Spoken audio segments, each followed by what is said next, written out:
afternoon, everyone, and welcome to the latest installment of Beer Thoughts. And as you can tell, it's just me, myself, and I today. So, bear with me. It's going to be a really fun episode. I have an incredible beer to show you, as well as a wonderful, deep question. So, without further ado, let's just jump right in. I'm going to start off with our beer for the day, as I normally do. Many of you might be popular with this beer. It's called Tank 7. It's from Boulevard Brewing Company out of Kansas City, Missouri. And I'm really excited to try it because Mackenzie and I, we were recently actually at Boulevard Brewing Company, and what a wonderful experience that was. It was a massive, massive brewery that consisted of so many different moving parts, and the brewing process, which I found, of course, fascinating, and the canning, bottling process, absolutely out of this world, you guys. What a crazy experience. Couple things about Tank 7 before we get started. It is known as a farmhouse or saison ale, but it's going to be a little bit higher on the ABV scale. For example, it's going to be about an 8.5, which is pretty hefty, all things considered. It's about a 38 IBU, so, not too bitter, but also not too mild on that scale. A couple of things that Boulevard says about their Tank 7. When our brewers were experimenting with variations on a traditional Belgian-style farmhouse ale, the perfect combination of elements came together in a fermenter, number 7. You can call it fate, but they called it Tank 7, and so it is. Beginning with a surge of fruity aromatics and grapefruit hoppy notes, the flavor of this complex, straw-colored ale tapers off to a peppery, dry finish. Okay, Beer Advocate gives it a 4.2 out of 5 on average. I'm excited. Without further ado, let's crack this thing open, see how she fares. All right, let's see if my pour is a little bit better. Ooh, look at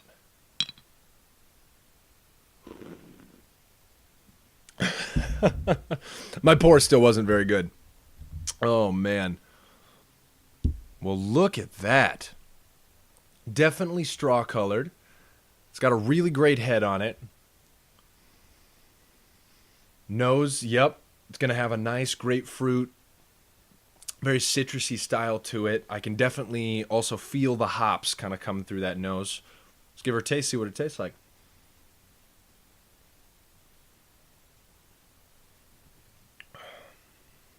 Oh my goodness. Wow. That is a little bit different than that Bourbon County Stout that I had last week. That's really good though. That drink's almost like a 4.8, not an 8.5. Holy cow. I definitely taste the peppery dry finish to it. I could see this pairing extremely well with cheese, chicken, for example. Wow. That's a really good beer, everyone. For me, I'd probably give it somewhere in the 3.9, 4.0 solid scale on a scale from 1 to 5. I am very, very impressed. Holy cow. That could be dangerous. Well, hey, so for all you out there, go check out Boulevard. They have over 50 different brews that you can give a chance to. I am going to enjoy every single moment I have with this beer. But that being said, let's move on to our deep question of the day. So for a while, I have been pondering over groups. I love to watch people. Many of you who know me know that I am a people watcher. I constantly am analyzing and commenting on how people act, why they act the way that they do, why do I do the things that I do. And a big one for this week for me that I've really considered is the concept of tribalism, or, creating in and out groups and why we do it. Is it healthy? Is it not healthy? Is it, threatening to humans as a species? Weird questions, I know. For today, though, I want to ask you, my viewers out there, is our human nature of creating these in and out groups, otherwise known as tribalism, does it help or hurt human society? I'm a firm believer it does both in a lot of different ways. One side of the coin, I feel that it helps society in a lot of ways because it continues to push us to be better than what we believe we can be. Say, for example, sports teams. Sports divide a lot of people. They have a lot of different, animosity, whatever you want to call it.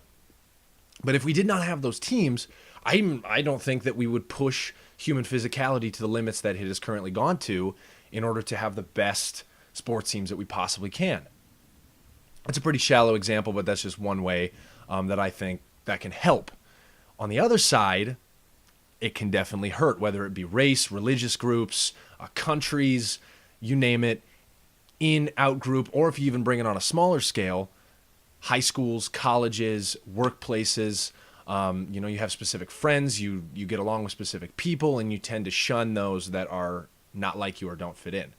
That can cause a lot of inner turmoil. That can cause a lot of physical and mental distress. I've experienced being shunned out of a group before. I've myself shunned people out of groups before, and I'm not very proud of that. How can we as human beings better implement ways to, show someone that we care without sacrificing our human nature? Because, in-out groups are just a part of who we are. I'm not saying that they're ever going to go away, but how does one make them better?